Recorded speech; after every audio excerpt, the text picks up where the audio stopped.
Hello and welcome back to Frogboy X1 Gaming. I'm Andrew, and today we're going to talk about why I think you should pick AMD.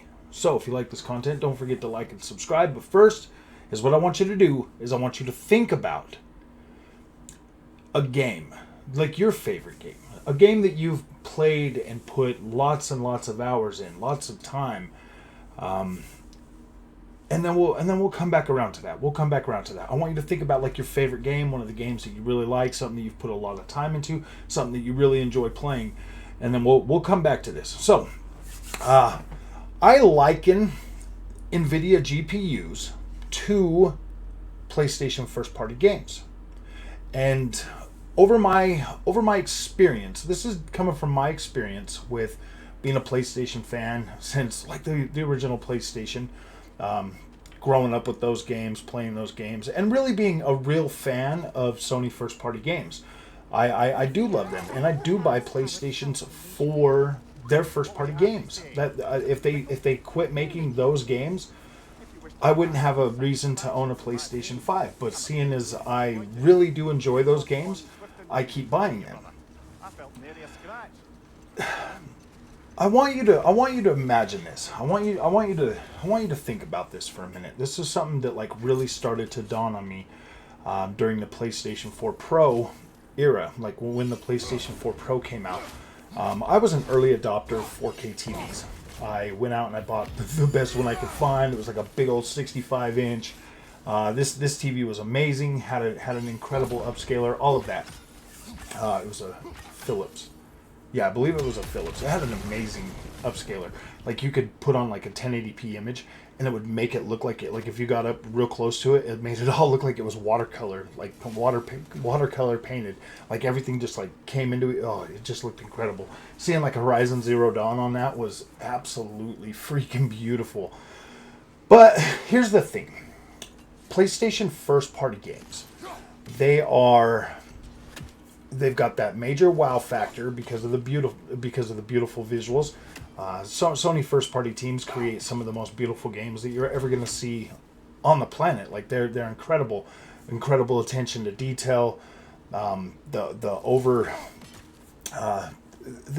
story content that you get out of them is just like whoa. It's like such a rush. Well, at least for me. It's such a rush when you play through it the first time that it's just like, whoa, man, this game is perfect.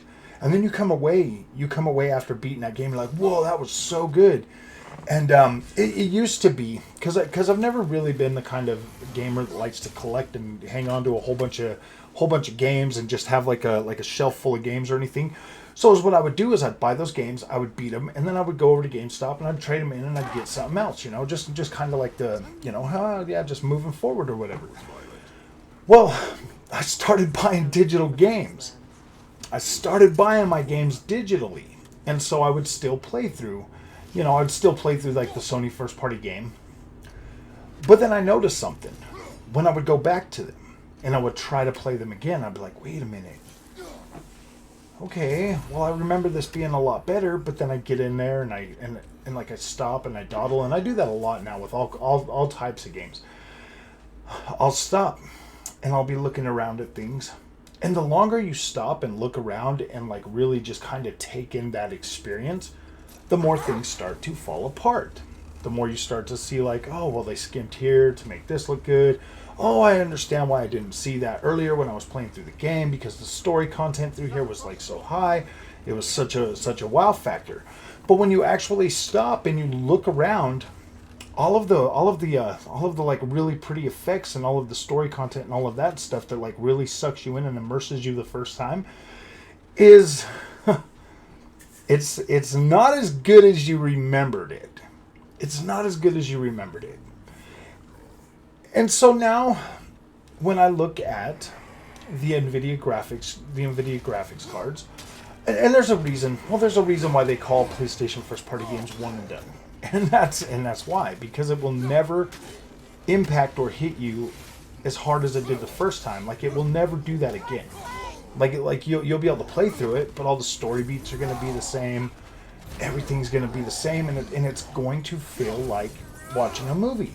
It will, because once you get to a point where you've been through the whole game, then you know everything that's going to happen. It's no longer a surprise. It's no longer a wow factor. It's no longer...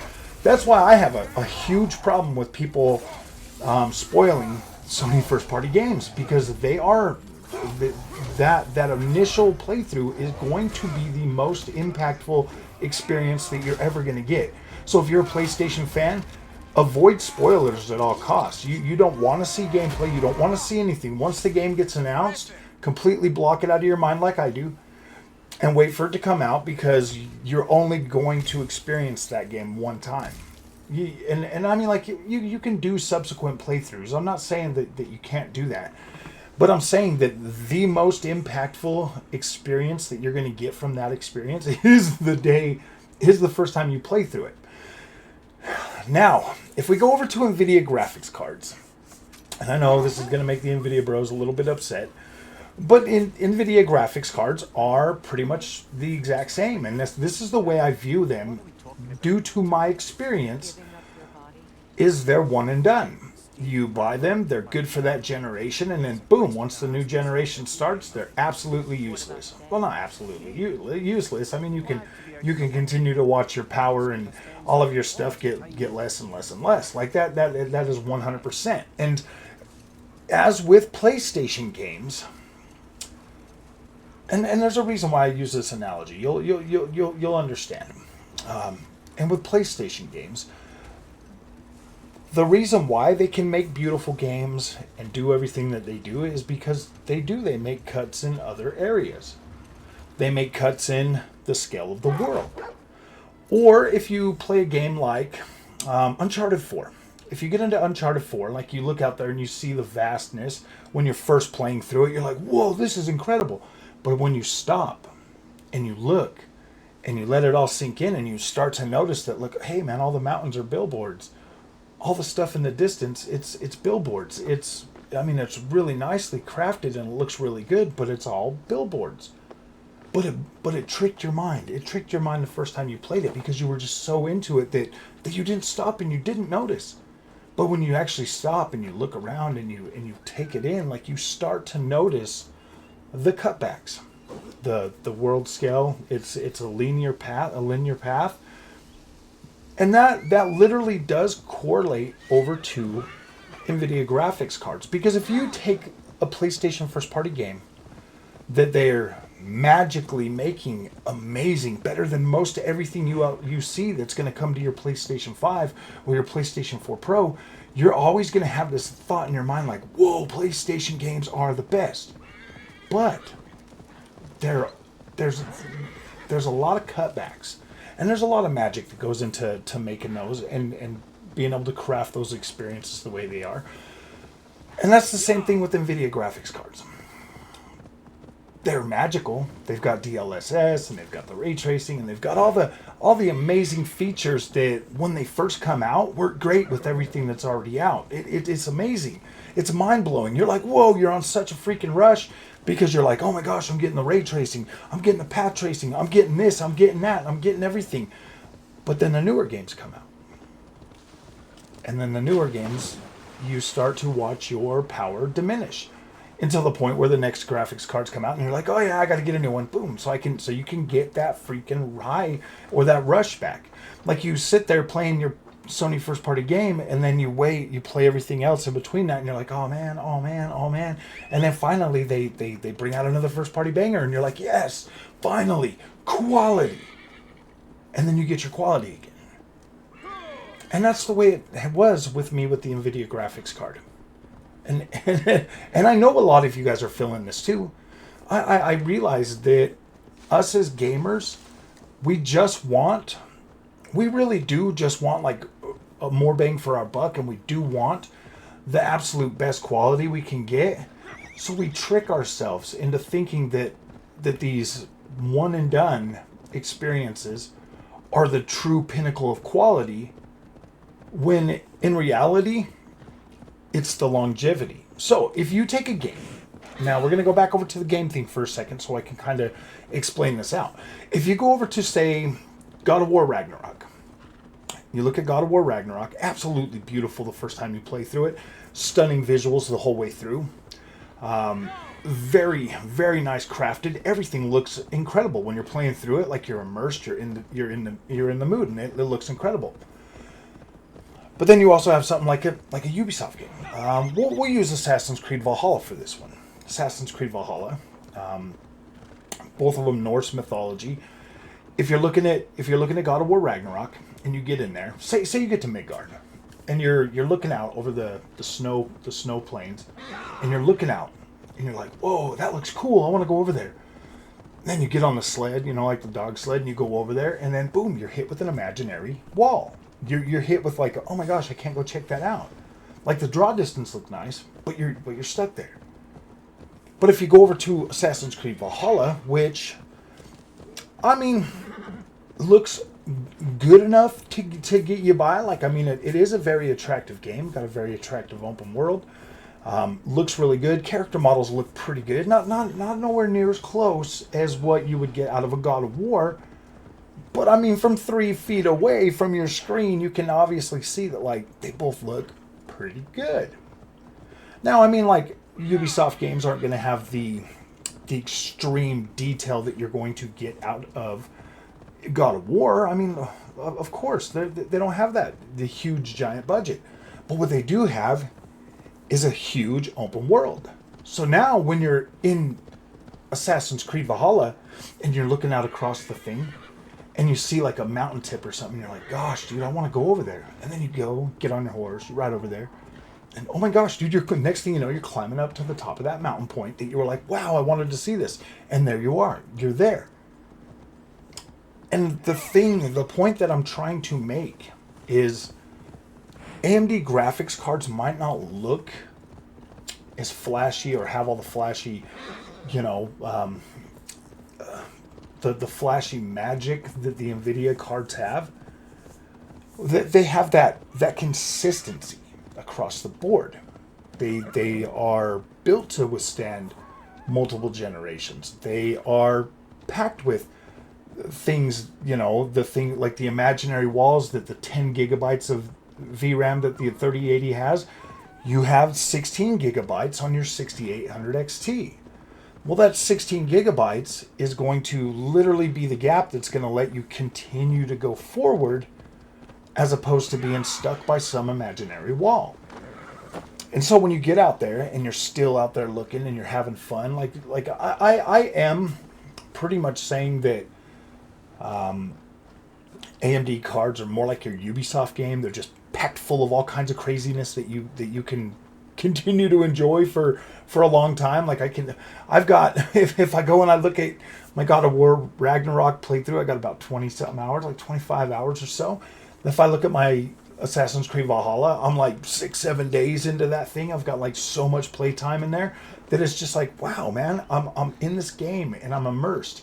And that's why I asked you at the very first of this video, I'm like, tell me, what's one game that you play that you continuously go back to that doesn't look that good, or maybe just, has some flaws or whatever, but it's so dang immersive that you've you've invested so much time into this experience that you're like, yeah, man, I love that freaking game. It's incredible. Like I would play that.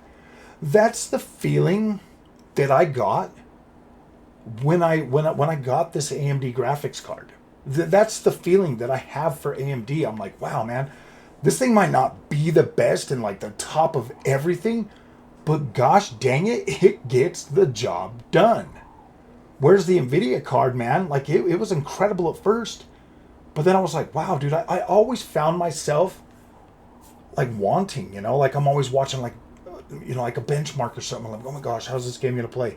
And or not watching the benchmarks, but I'd be sitting there waiting for the I'm not even kidding you, I'd be sitting there waiting for the specs to come out. And I kid you not, if my 3080 wasn't in the specs, I bought the game on Xbox or on PlayStation. Because I was just like, well, I mean, if the 3080 is going to struggle with it, I might as well just buy this. Because I didn't buy a graphics card. I didn't buy into the high-end graphics card to play on medium settings. I didn't buy it to play on medium settings. I bought it so that I could put everything on ultra and hopefully get past 60 frames a second. I'm not even going to lie. My expectation for that 3080 was 1440p max settings without having to worry about DLSS. But I always found myself using DLSS. And if you go back to the beginning of this channel, you know that I've always been anti-upscaler. I mean, well, not anti-upscaler. I just preferred like the native look over like checkerboard rendering or something, or over fuzziness, or over. But I'm going to be completely honest with you guys. I've literally gotten used to it. Like I just, there's no way to, I mean, like we could push back all we want, but upscalers are here to stay. DLSS has 100% cemented them as gospel. Like seriously, like they are video game gospel now. There's no getting away from upscalers. So now we have to make the best with what we have. So when you look at AMD graphics cards, they are significantly cheaper than what you are getting out of the Nvidia Nvidia cards. For my card, price-wise, the equivalency to this would be the 4070 Ti price-wise. I mean, you can get either one of those cards for the price of for the 7900 XT or whatever. You're going to get significantly more rasterization power out of the AMD card. And now that like Hyper RX is available, I've been trying it on Cyberpunk and I've been testing it on other games and stuff.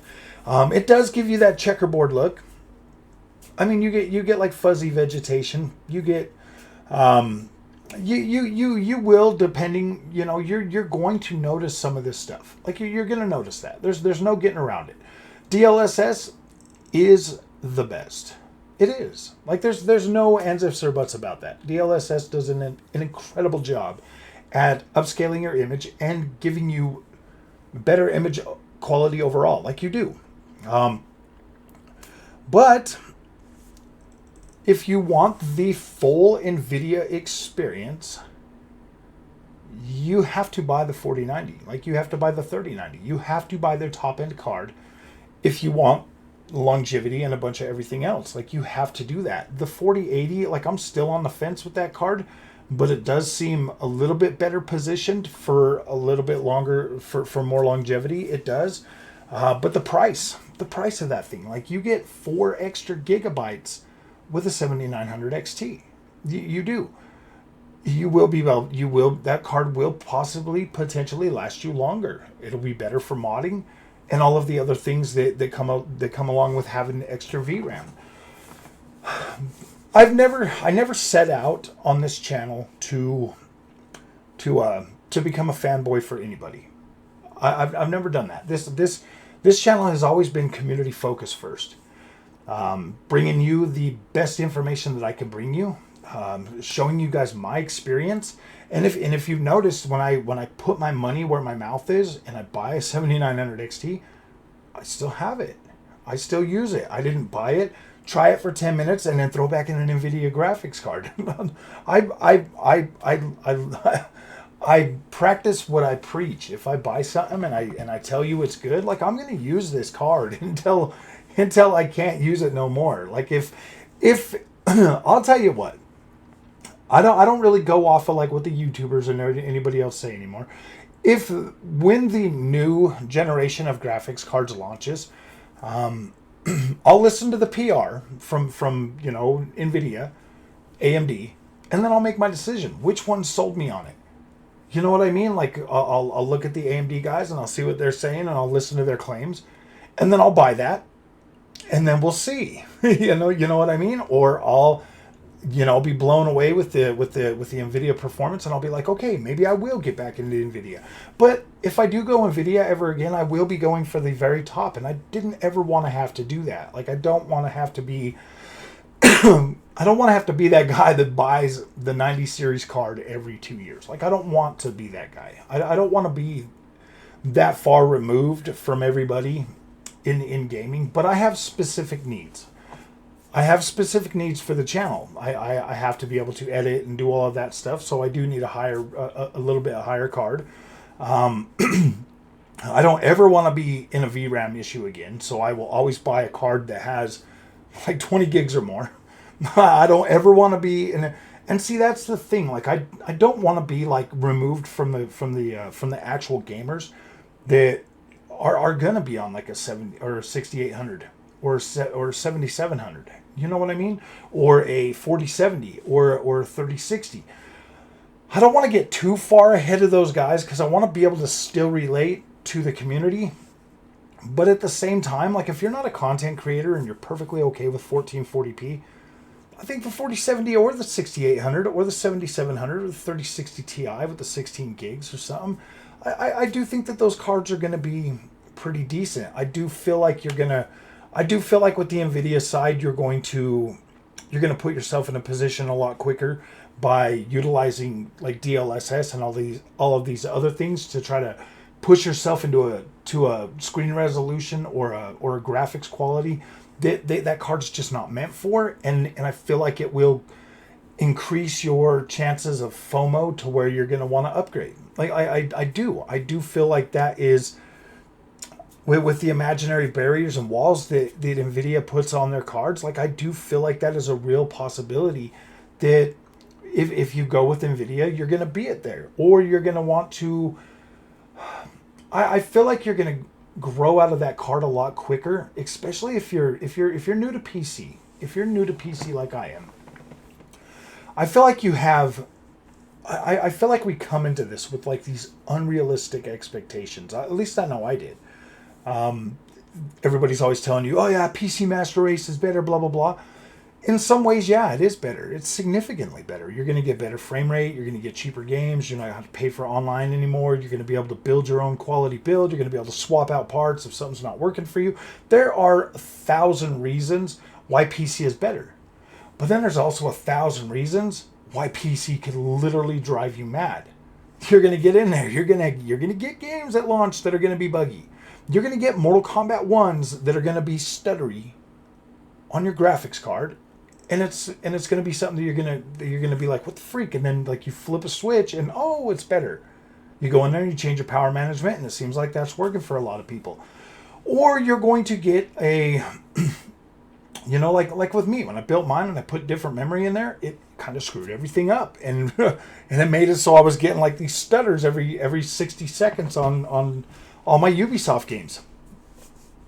The timings were off, so it was kind of messing things up. But now that I've gotten that all ironed out, things are a lot better. I'm able to utilize that and get better performance all the way around.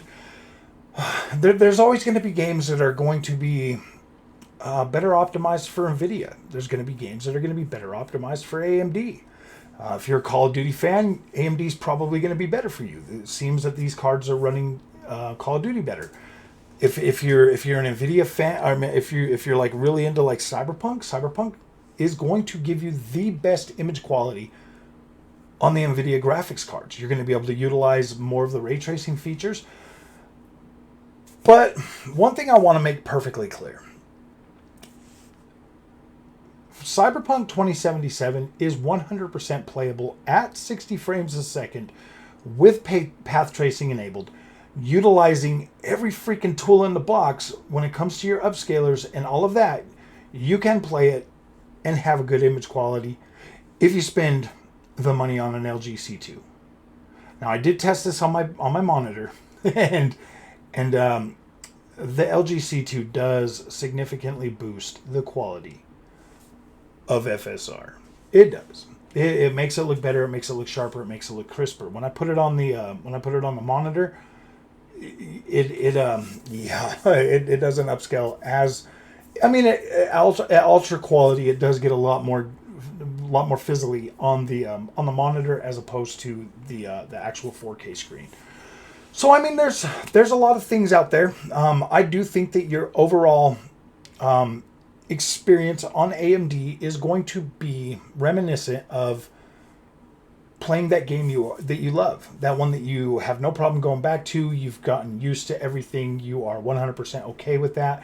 Yeah, there's things that you wish that maybe the developer would change with an update or something like that, but nevertheless, the game is still amazing and it's still fun.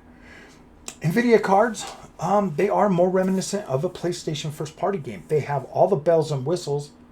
They just don't hold up as long. Like they're one and done. They are amazing at first, but they do not. They don't have the longevity, man. Like it's not something that you can continuously go back to for a long time. And that was the only way that I could. If you're a real gamer, no, I'm not going to say if you're a real gamer, but if you're a gamer, you know what I mean. You know what I'm coming from, and you know this is 100% like real. Like this isn't just me trying to upsell you a freaking graphics card. This is like, hey man, this is what I noticed. This is the way I see it, and it's like, wow. I mean, I listen to some of these other tech YouTubers, and like, man, I'm not really gonna throw shade at them, because if that's how you're trying to support yourself and that's what you want to be, technically we are all influencers. I don't think any of us, anybody on freaking YouTube, like I do not look to YouTube for experts, period. Like, and to call anybody on YouTube an expert is just maddening to me. We are all content creators that are creating content to entertain you and influence you. End of subject, period. Like there's no other reason to be on YouTube, especially as a job. If this is your job and your way of creating money and income, you're an influencer. You're doing whatever that company is telling you to do that's handing you that check. If they're giving you the product, and I mean, just giving you the product doesn't really, but I mean, of course you get a product, you're going to be a lot more happier about it. I mean, you just are. I've gotten products that, seem to work really good, and I am happy with the overall quality and stuff of them. So I'm like, yeah, dude, like these are pretty cool products, man. Like I wouldn't lie to anybody. Theoretically, I wouldn't go out of my way to be like, yeah, man, this product is great, you should buy it just because they gave it to me. No. I mean, I don't think that any of these reviewers go out of their way to like try to dupe you really into buying like graphics cards or anything like that. Like I'm not saying that. Is what I'm saying is like, yeah, dude, it's a lot easier to be happy about something, but at the same time, I do it, man. But I mean, I bought my Fanatec wheel, but I do prefer the Camus. I do. I prefer the Camus. There's just something about the Camus that I like far more than the Fanatec.